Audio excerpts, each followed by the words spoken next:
when we are going to Hawaii next week with the entire family for another party. Everybody was happy. Then I asked them, what time is the departure? Dad replied, well, you don't know because you are not part of us. You can stay behind and take care of all the kids. Then I dropped the bomb and I stood in the kitchen, aprons smeared with grease, flipping burgers on the grill while the house buzzed around me. My parents' 40th anniversary party was in full swing. 40 years of Ed and Carol, celebrated with a backyard packed full of family. My hands moved fast, keeping the food coming, while my siblings Mark, Lisa, and Jen lounged at the picnic table, laughing with their spouses and letting their kids run wild. I'd been at it since morning, setting up chairs, stringing lights, chasing after my nephews who thought the cake was a punching bag. At 35, I was the eldest, the one who made things work, always had been. The noise hit a peak when Dad clinked his beer bottle with a fork, standing up like some king about to decree something. Mom leaned against him, her grin wide, and the crowd hushed. We've got an announcement, he said, voice gravelly from years of barking orders. Next week, we're taking the whole family to Hawaii. Another party, but with sand and sun. Cheers erupted. Mark hooped, Lisa clapped, and the kids shrieked about surfing. I felt a jolt of excitement, too. Hawaii sounded like a dream, a break from the grind. I flipped the last burger, wiped my hands, and stepped closer. What time's the departure? I asked casual, figuring I'd need to shuffle some work shifts. Dad turned, his gray eyes narrowing like I'd asked something stupid. You don't need to know, he said, loud enough for everyone to hear. You're not part of us. Stay here and watch the kids. Mom snorted a sharp little laugh and waved her hand like it was nothing.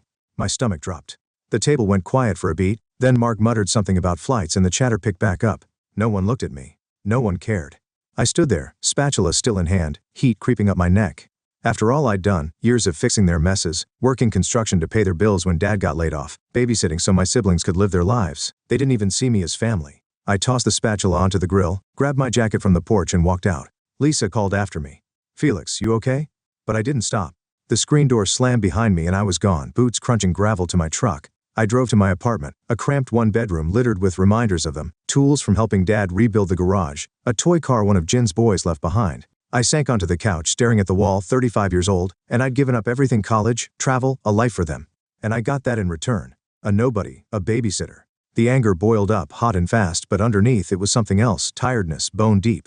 I couldn't do it anymore. I thought of Hawaii, the beaches I'd never see, and then of a place I'd always wanted to go, a coastal city a few hours away, all docks and waves and freedom. I'd driven through once, years back, and it stuck with me. No one needed me there. No one knew me. That was the point. I didn't sleep. I pulled a duffel bag from the closet and started packing jeans, a few shirts, my old work boots. No plan, just motion. I grabbed my savings, a thin stack of cash from overtime, and checked the bus schedule on my phone. There was one leaving at 5 a.m. before the sun even thought about rising. I hesitated, thumb hovering over Sophie's number. She was 16, the youngest, the only one who ever seemed to get me, but I didn't call. She tried to talk me out of it, and I couldn't afford that. Not now. The clock ticked past 3 a.m. I slung the bag over my shoulder, locked the door, and walked to the station. The air was cool, the streets empty, and my chest felt tight like I was betraying something. But I kept moving. The bus pulled up, a hulking gray thing, and I handed over my ticket. The driver didn't ask questions. I took a seat near the back by the window and watched my town shrink away as we rolled out. Gas station, hardware store, the house I'd grown up in, all fading into the dark. I leaned my head against the glass, jaw clenched. They'd figure out I was gone eventually when they needed someone to wipe noses or pack lunches. Dad's words echoed, "You're not part of us." Fine.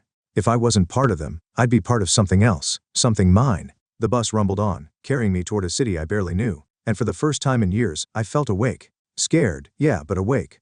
I didn't look back. The bus jolted to a stop just as the sun peeked over the horizon, and I stepped off into the coastal city. My boots hit the pavement, duffel bag slung over my shoulder, and I stood there, squinting at the sprawl of it. Docks stretching out to the water, cranes looming like giants, horns blaring from boats I couldn't see. It was loud, alive, nothing like the quiet trap I'd left behind. I had no idea where to start, but that was the point. No one here knew me as the guy who fixed everything. I was just Felix, and I'd figure it out. I found a room to rent that first day, a shoebox above a bar that shook with bass every night. The landlord, a guy with a beard like steel wool, didn't care about references, just took my cash and handed me a key. It wasn't much, a mattress, a sink, a window with a view of rusted fire escapes, but it was mine. I dropped my bag, sat on the bed, and let the weight of what I'd done sink in. I'd walked away. No goodbye, no note. They'd be waking up soon, probably still clueless, and I wondered how long it'd take them to notice. Next morning, I hit the streets looking for work. My savings wouldn't last, and I wasn't about to crawl back home. I landed a gig at a cafe near the docks, some hole-in-the-wall joint packed with fishermen and delivery guys. The manager tossed me an apron and told me to keep up. I'd never poured coffee for a living, and my first shift was a mess. Spilled trays, wrong orders, curses from the counter, but I gritted through it. No one yelled at me for forgetting diapers or missing a school pickup. It was hard, but it was clean. My mess, not theirs. That's where I met Sheila. She worked the register, all sharp edges and quick jabs, with a voice that cut through the noise. "You're slow, new guy," she said, smirking as I fumbled a latte. I shot back, "Least I don't scare the customers." And she laughed, a real one, not the fake kind Mom used to brush me off. Sheila was different, didn't tiptoe around me or expect me to play hero. She'd clock out and linger, tossing me tips about the city, like which streets to avoid after dark. I didn't say much, just listened, but it felt good having someone talk to me like I mattered. Days blurred into a week. I'd work, crash, then wander the city when I couldn't sleep. The docks drew me most, rough and real, with waves slamming the piers. One afternoon I passed a pawn shop, its windows stuffed with junk. A beat-up camera caught my eye, a clunky thing I could afford. I'd messed with one in high school, back when I thought I'd be something more than a family errand boy. I bought it on impulse, figuring why not. That night I took it to the water, snapped a shot of the pier cutting into the sea. It came out blurry, but I kept it anyway.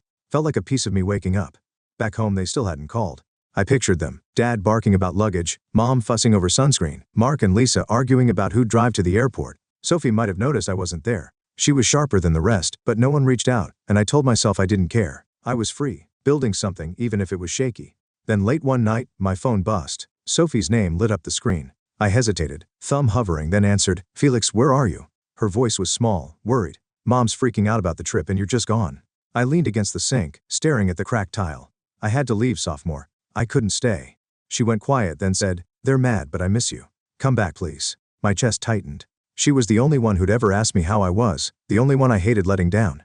"I can't," I said, softer than I meant. "Not now." She sighed, and the line went dead. I set the phone down, hands clenched. Guilt gnawed at me, but I shook it off. I'd made my choice. The next day I took the camera out again, shot the docks at dawn, boats unloading, workers shouting. The photos weren't perfect, but they were mine.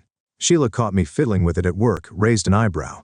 "Didn't peg you for artsy," she said. "Didn't peg you for nosy," I fired back. She grinned, and I felt a crack in the wall I built. Maybe I could do this, live here, be someone new. The city was rough, loud, unforgiving, but it didn't demand my soul. Not yet. I lay awake that night, the bar's music thumping below, and thought about Hawaii. They'd be leaving soon, or trying to.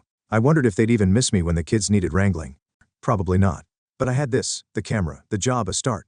It wasn't much, but it was enough to keep going. I'd been in the city 2 weeks when it happened. My routine was settling, wake up, stumble to the cafe, sling coffee, dodge Sheila's jabs. I'd started to like the grind, the way it kept my head busy. The camera was my escape after shifts, capturing the city's edges, the cranes at dusk, the foam on the waves. I wasn't good yet, but I was getting there. Home felt like a ghost, fading with every day they didn't call. I figured they were too wrapped up in Hawaii to care. Then, the night before their big trip, my phone rang.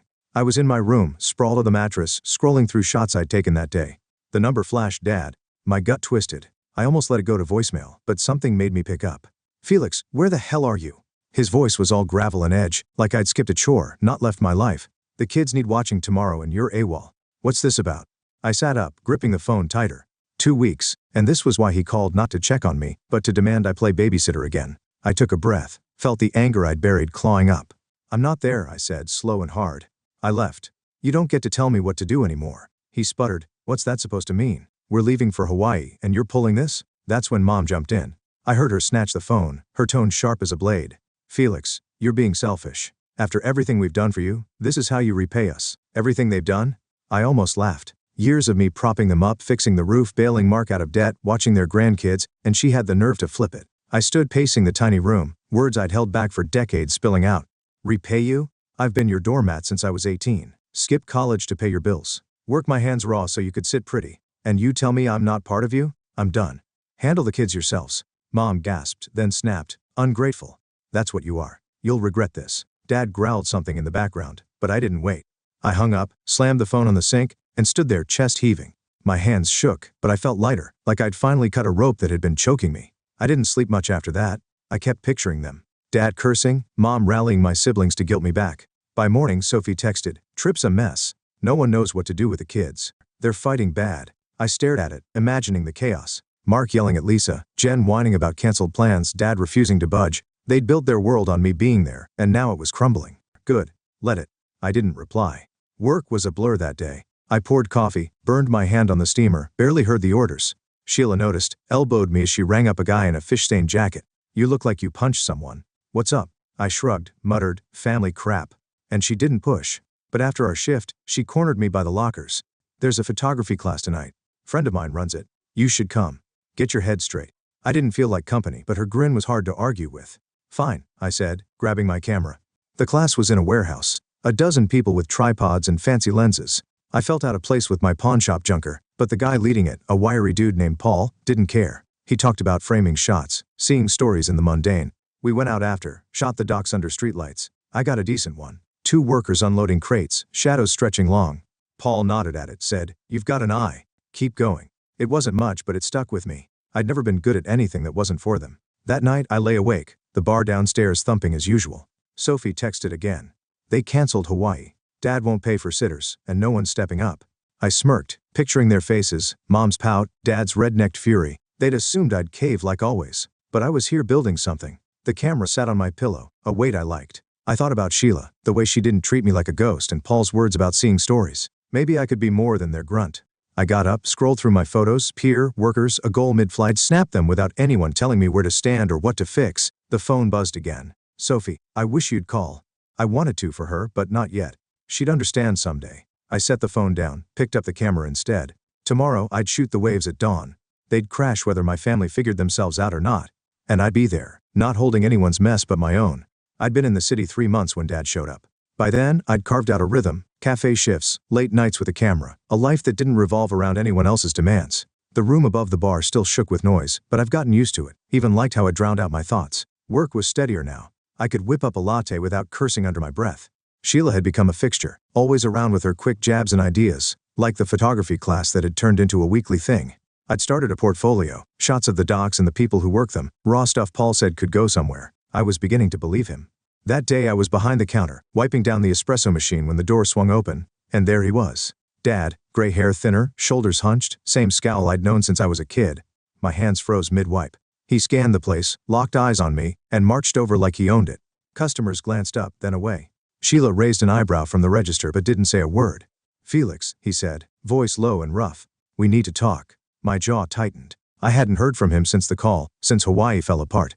Now here he was, uninvited in my space. I nodded to the back, let him pass the lockers to a corner where the fridge covered us. "What do you want?"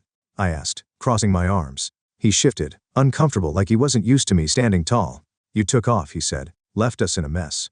Hawaii didn't happen, couldn't, without you. Family's been scrambling ever since." I stared at him, waiting. He rubbed his neck, muttered, "I didn't think you'd stay gone.